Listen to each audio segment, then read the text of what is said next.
Pakita ko lang sa inyo ha. Umaambon guys. Yes, yung maliliit na ang tawag dyan. Basta ambon siya. Pero di naman siya masyadong nakakabasa. Okay lang. Kaya go lang din. Wala lang yung yan. Oh, malakas ang ulan banda sa may dagat guys. Sa kabila. Bandang Madre de Dios. Guys.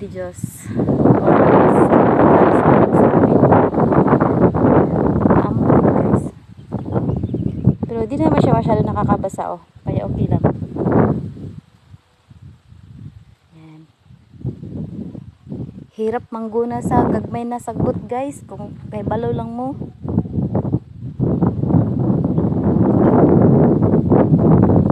Mas mabuti pa mangguna guys sa kwan, sa mga dagko kaysa sa mga gagmay. Sige na, pakita ko lang sa inyo na nag-aambon. Magtiwas ko guna. Bye bye.